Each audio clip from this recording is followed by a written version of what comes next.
Hey everybody, I got a new topic. I asked ChatGPT, give me a random, catchy headline. And ChatGPT said, psychopathy is not the answer for competitive victimhood. No. ChatGPT would never say words like competitive victimhood. It actually ChatGPT felt a lot of pain when I forced it to talk about psychologic models such as competitive victimhood or secondary gain. It's very painful for ChatGPT because for some reason it doesn't like this topic. And I understand this. We are talking about Nietzsche's philosophy, about slave morality, about the will to power. These concepts are painful to read about. These concepts are hard to grasp if they are to grasp at all. I needed probably rather 20 years than 10 years to extract some real concrete usable interpretations for these concepts. I needed 20 years to even start criticizing Nietzsche, and it felt like, wow, I found something to criticize. You know, when you, I don't want to talk too much about Nietzsche, but when you start reading him, you just can conclude this guy is either insane or genius or both, and probably he's both. Anyway, okay. Um, what do I mean with why is psychopathy not the answer for competitive victimhood? Competitive victimhood, I see it represented as a representation of the philosophy of slave moral. And psychopathy, I see it as a representation for the will to power. Let me clarify. Nietzsche was a human too. Okay, he was a genius, he was insane, he was very sick. I believe he went through the suffering of 100 men and 100 women, and the result was his philosophy. Um, but he also was a human being. Um, I want to suggest, or I say this because he had to create some sort of categories. He had to start somewhere. And yeah, for him, he saw a lot of negative things in Christianity, especially the reason for the slave moral. But he was very impressed, and I believe he loved Jesus or the idea of Jesus. It's been said that he had this meltdown, his final meltdown, because of mercy and empathy, basically, for a horse. And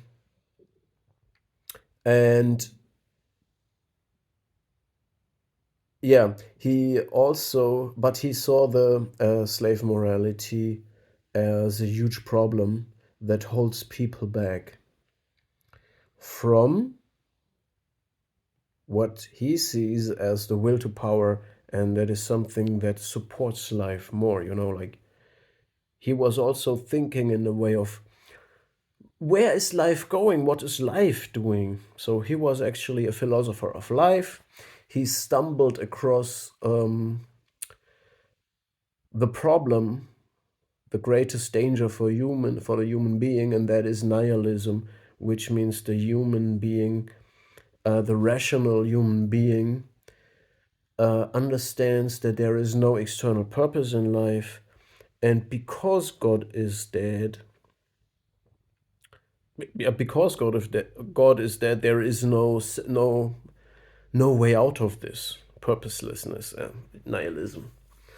And what he created was the Übermensch, but in my opinion, the Übermensch is actually very similar to Jesus, because he has these qualities of infinite forgiveness, and he needs to take in this dirty stream that man is and let all this hate and disdain and contempt and resentment perish within himself. And only an ocean can take in these dirty rivers without becoming dirty himself. And this ocean is the Übermensch. So this does not sound very psychopathic. So the Übermensch has rather qualities that remember one of Jesus.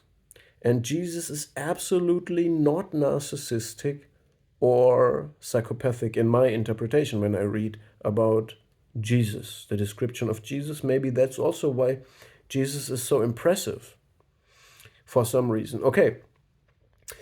Yet, on the other hand, Nietzsche was very drawn to personalities like Richard Wagner, who was like a Kanye West of Nietzsche's time. He was a great artist.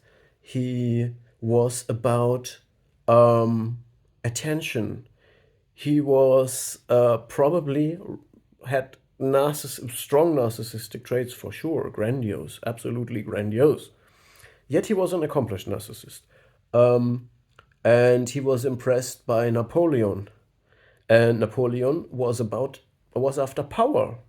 So Napoleon was rather a psychopath, and Nietzsche was deeply impressed with these people who represented for him people who live the will to power and who don't care about others, who are unempathetic. And in Nietzsche's will to power, he was impressed with that. Yet we see that Nietzsche himself was not the same, and maybe this broke him when he broke down himself, when he had this meltdown.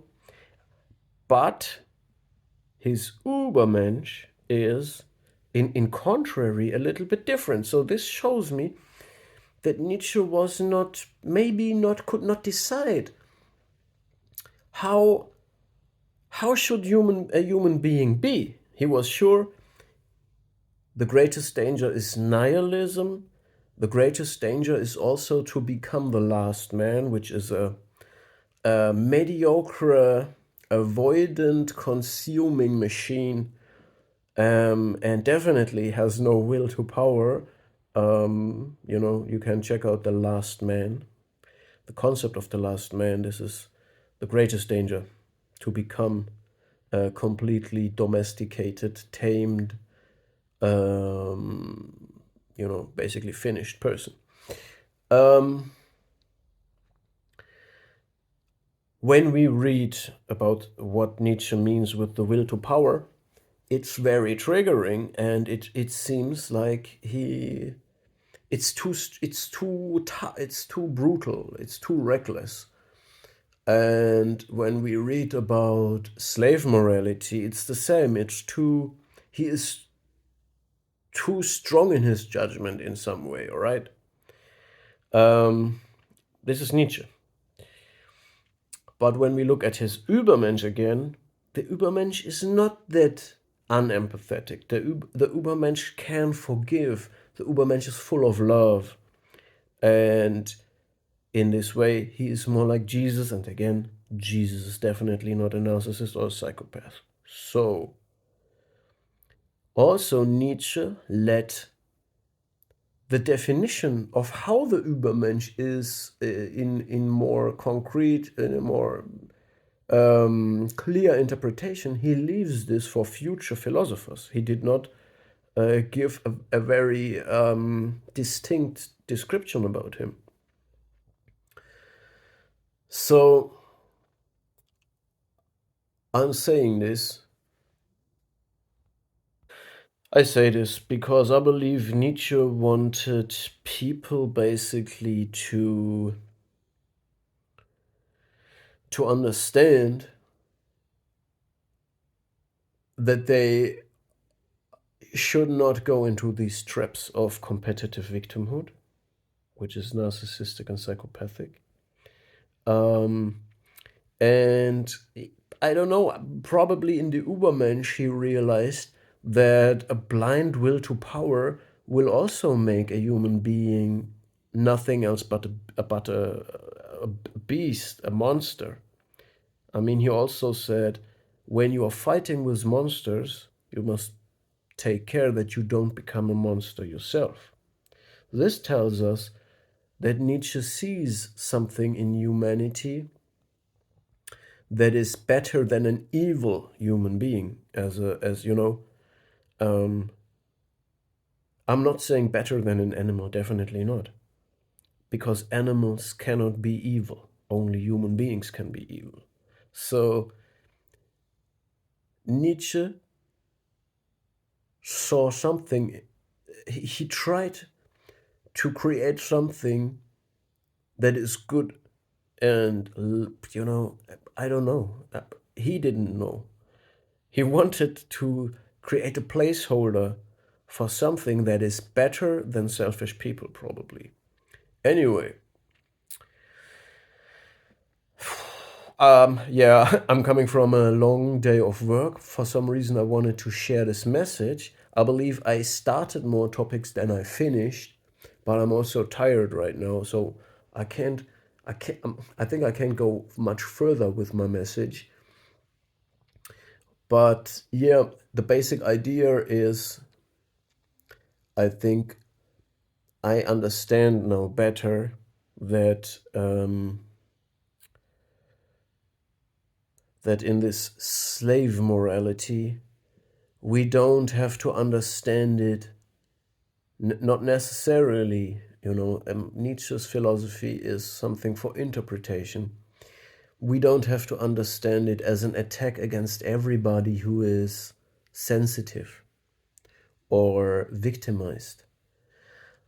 What I take out of it is that we are that we are careful to not get into the trap of competitive victimhood. When you come in from some abuse, when you wake up to the truth of how the world works, that heroic people are considered stupid, dumb, and naive because other people can take advantage over them. They can take the recognition for that what these people do. They can harvest the fruits for that what these people do. So they are stupid and naive. When you realize that, you understand, oh, I have been victimized. But then you don't want to run away from the abuse, from the victimization, and start competing with people about victimhood. That's the next rabbit hole you could go down. So Nietzsche tells us to leave all of that behind. And also, the will to power means, and don't quote me wrong or don't understand me wrong, please, I do not ever suggest or support anyone who is a villain. Yet Nietzsche states that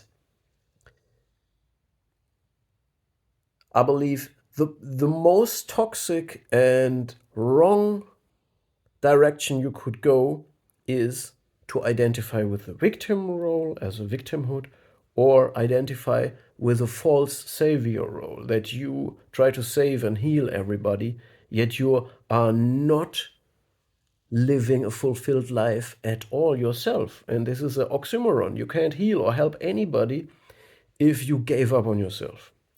This is why the only thing you can do is be aligned with your ego and fight for yourself. And this does not mean that you're a villain that tries to abuse other people. It tries to fight for yourself, and you do not let being over empathetic and walking on eggshells, you don't let that hold you back.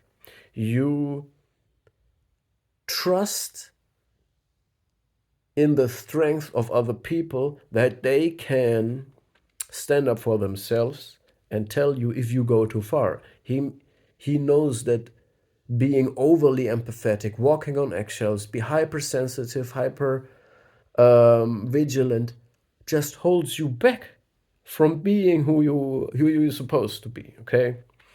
And we don't have, so in other words, we don't have to understand slave morality as a judgment that tries to judge all weak people or something like that, put them all in one category. It rather wants to save us from victimhood and competitive victimhood, identifying as a victim forever and become comfortable with that. On the other hand, the will to power does not mean he wants us to become psychopathic monsters. He has a different idea. And this idea is open for interpretation, but it's not becoming narcissistic and psychopathic. All right, this was very much to digest. As the last words for this message, I also want to claim that I believe narcissism can really be understood as a spirit, and very authentic, very hardworking people that don't care too much for the image they create, the attention they get, the power they achieve. They might be working very hard, and when they become super successful, their narcissistic traits are increased.